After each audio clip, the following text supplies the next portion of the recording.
Hello friends, कुछ topic पर आज हम लोग सब बात करेंगे और समझेंगे कि क्या है बीपीएससी का अपडेट। तो टॉपिक आज का है, कुछ बात करेंगे हम लोग। और बहुत डिमांड था आप लोग का भी कि सर बताया जाए कि बीपीएससी टीआरई परिणाम में आखिर देर क्यों हो रहा है, क्यों देर हो रही है और क्या हो रहा है शिक्षा विभाग में, क्या होगा 13 अक्टूबर के रीट केस में बीएड वर्सेस डीएलएड वाले में। और विद्यार्थी, थोड़ा सा मिसप्रिंट है, विद्यार्थी कौन सी सावधानी बरतें, कौन सी सावधानियां विद्यार्थियों को बदलना चाहिए। तो चलिए बात करते हैं। बात करने से पहले आप सभी का हम वेलकम करते हैं आपके अपने यूट्यूब चैनल सार अकेडमी पर। और आपसे एक छोटा सा रिक्वेस्ट करते हैं कि प्लीज़ चैनल को लाइक, शेयर और सब्सक्राइब कीजिए ताकि हम चैनल को प्रमोट कर सके और इसका जो सजेशन है बाकी लोगों के पास भी पहुंच सके। तो चलिए बिना कोई देरी करते हुए बात करते हैं अपने फर्स्ट टॉपिक पर, बीपीएससी टीआरई परिणाम में क्यों हो रही है देर। जैसा कि थोड़ा देर पहले ही 7 बजे के आसपास आज ही अतुल सर का एक ट्वीट आया है। जो ट्वीट जो है कुछ इस तरह से है, जिसमें अतुल सर कह रहे हैं, ये है 7 बजे का ट्वीट अतुल सर का, जिसमें कहते हैं कि बिलीव इट और not, declaration of TRE result involves preparation of 43 into 38 merit list, 16 and 34 merit list. Candidate must be keep patient and let us do our job. कहने का मतलब सिर्फ यही है इनका कि आप यकीन कीजिए या मत कीजिए, टीआरई रिजल्ट का जो डिक्लेरेशन होने वाला है उसमें 1634 मेरिट लिस्ट बनाना है और इसलिए ही टाइम लग रहा है। तो रिजल्ट के देर होने का एक ये कारण है और कैंडिडेट को पेशेंस रखना है, धैर्य रखना है, सब्र रखना है और हमें अपना काम करने देना है। तो अतुल सर का ये ट्वीट 7 बजे आज का है, यानी कि 12 बजे, 12 अक्टूबर का है, 7 बजे शाम का। तो ये एक छोटा सा ट्वीट है। तो ये इस वजह से ही बीएड के रिज़ल्ट में, बीपीएससी के रिज़ल्ट में देर हो रहा है। और बीएड से रिलेटेड भी कुछ प्रॉब्लम है, उसको हम आपको समझाते हैं। हाँ, तो बीएड से रिलेटेड क्या प्रॉब्लम है? बीएड से रिलेटेड प्रॉब्लम ये है कि 13 अक्टूबर को जो केस का सुनवाई होने वाला है उसमें फैसला आ जाएगा कि डीएलएड रहेगा या बीएड, पीआरटी में 1 to 5 में। तो लेकिन अगर देखा जाए तो गवर्नमेंट जो है बीएड कैंडिडेट के ऊपर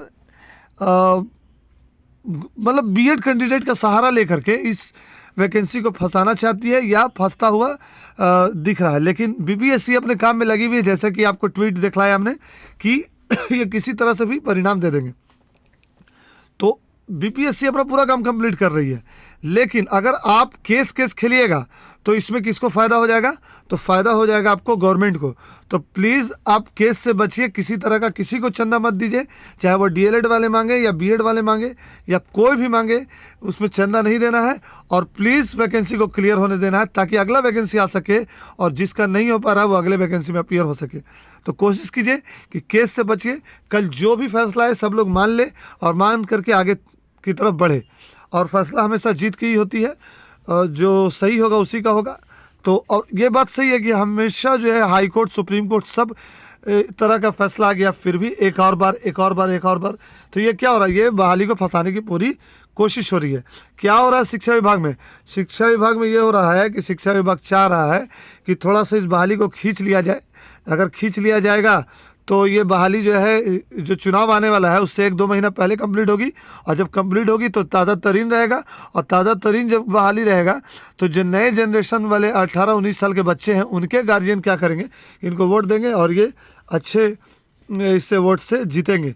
तो ऐसे भी चाहे गवर्नमेंट किसी की भी रहे, पूरी कोशिश ये होती है कि किसी भी वैकेंसी को, किसी भी बहाली को पूरी तरह से चुनाव के तौर पर यूज़ किया जाए और उससे फ़ायदा उठाया जाए। तो एक ये भी कारण है देर होने का। अच्छा, 13 अक्टूबर को क्या होगा? 13 अक्टूबर को ये होगा बीएड वर्सेस डीएलएड का सुनवाई होगा और मोर प्रोबेबली ये हो सकता है कि डीएलएड की ही जीत हो। बीएड वाले इससे आप नाखुश मत होइएगा, क्योंकि आपके लिए 6 to 8 में और 11-12 में 9-10 में बहाली आने वाली है। और ये सच है कि बीएड वाले आप लोगों का यूज़ हो रहा है, वो लोग यूज़ कर रहे हैं जो आपसे चंदा लेकर कह रहे हैं कि आपको ये जिता देंगे, आपको केस जिता देंगे। या सरकार भी ऐसा दिखला रही है कि आपके पक्ष में है, लेकिन रियल बात यह है कि वो अगले वैकेंसी को फंसाना चाहती है किसी तरह से। इस वक्त बीपीएससी टीआरई 2.0 का, यानी कि टीआरई 2 का इस वक्त नोटिफिकेशन लाना चाहती है जिस वक्त आप अप्लाई कर दें, आपका एग्ज़ाम हो जाए, उसके बाद इलेक्शन का आचार संहिता लग जाए और उसके बाद फिर वो बहाली के लिए आप आंदोलन करें, रोड पर उतरें और अगले 2-3 साल तक वो बहाली खिंचा जाए।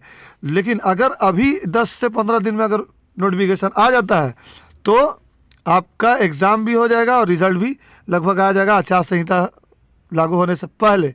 तो गवर्नमेंट चाहती है कि अगली बहाली भी डिले हो जाए। तो अगली बहाली डिले करने के लिए ये जो बीपीएससी 1 है इसको डिले किया जा रहा है। तो एक जो बीएड वर्सेस डीएलएड का कल जो फैसला आएगा वो सब लोग से रिक्वेस्ट है कि अब इसके बाद किसी भी केस में ना फंसे। अब देखिए केस का जहाँ तक बात है तो केस खेला जा रहा है। वो लोग जिनको चंदा से जिनका रोजी रोटी चलता है वो लोग क्या कर रहे हैं कि अपना अपना ग्रुप बना के केस खेल रहे हैं। एक रूमर ये भी फैलाया गया अफवाह कि छत्तीसगढ़ और राजस्थान में डीएलएड वाले जो है वो बीएड को 6 to 8 से बाहर कर रहे हैं। अरे भाई सबको बाहर कर दो, बीएड वाले डीएलएड को बाहर कर दो, डीएलएड वाले बीएड को बाहर कर दो, एनआईएस वाले रेगुलर डीएलएड को बाहर कर दो, रेगुलर डीएलएड वाले एनआईएस को बाहर कर दो और इसी तरह से सबको बाहर कर दो। और बहाली जब आएगी तो फॉर्म फिल नहीं होगा और बस ऐसे ही बहाली होता रहेगा।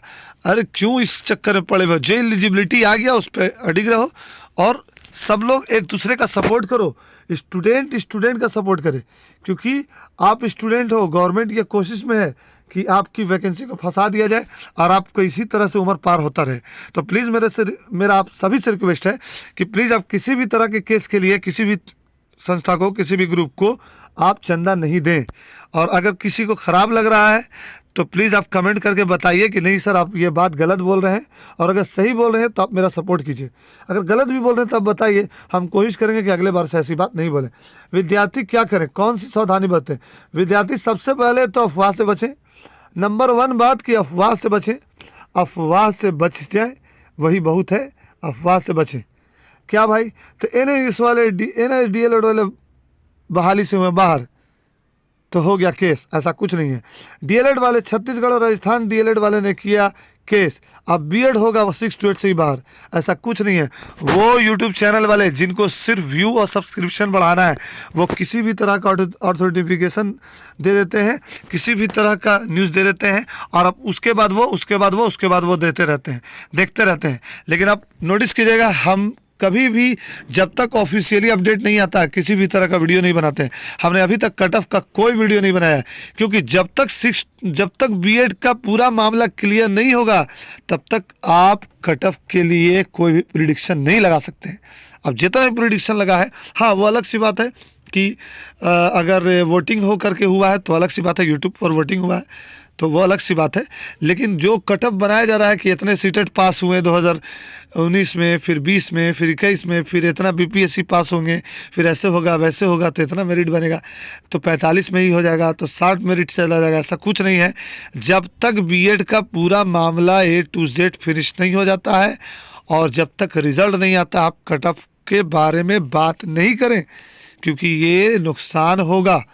और यही आज का टॉपिक था, यही समझाना था आप सभी को कि प्लीज़ केस मुकदमे से बचें, किसी भी तरह का फंडिंग केस के लिए ना करें और अब केस नहीं करें, क्योंकि केस के चक्कर में, और केस कौन कर रहा है? जो कैंडिडेट इस वैकेंसी से बाहर है, 10, 15, 12, 20 आया है बीपीएससी में, या जो सीटेट क्वालिफाई नहीं कर पाए हैं, है ना। जैसे कि आप देखे होंगे कि डिमांड तो ये भी हो रहा है कि 81 वाले 89 वाले को दे दिया जाए, अपीयर कर दिया जाए। तो देखिए 89 वाले को अपीयर किया जाएगा, लेकिन जो रिजर्वेशन नहीं ले चुके हैं, जैसे ईडब्ल्यूएस, जो जनरल ईडब्ल्यूएस है वो, अब जो जनरल महिला है जो 82 पास होती है उसको रिजर्वेशन नहीं मिलेगा, लेकिन 89 वाले को मिल सकता है जो जनरल पुरुष है, क्योंकि 81 वाली जो महिला है उसको खुद ही रिजर्वेशन है 8 नंबर का, तो रिजर्वेशन पर रिजर्वेशन नहीं मिलेगा। जो बात सच है वो मैं बता रहा हूँ। ऐसे आपको ख़राब लगेगा क्योंकि बहुत सारी बात हम जो है आपके अकॉर्डिंग नहीं बोल पाते हैं, लेकिन एक ऑथेंटिक बात होती है जिसका प्रूफ होता है। और बाकी आप केस से बचें, यही लास्ट फिर से रिक्वेस्ट है, प्लीज़ केस से बचें। और अतुल सर का थैंक यू कहें, क्योंकि वो बहुत मेहनत कर रहे हैं, वो पूरी तरह से लगे हुए हैं। भले ही बिहार सरकार इसको फंसाने की कोशिश करे, लेकिन वो पूरी तरह से लगे। अगर बहाली फंसेगी तो हमारी और आपकी गलती से फंसेगी। तो प्लीज़ केस से बचें, फिर यही बात बोल रहे हैं। तो अगर ये वीडियो पसंद आया हो और मेरी बात पसंद आई हो तो हमको सपोर्ट कीजिए, हमारी टीम को सपोर्ट कीजिए। और thank you for watching. Visit again. Thank you.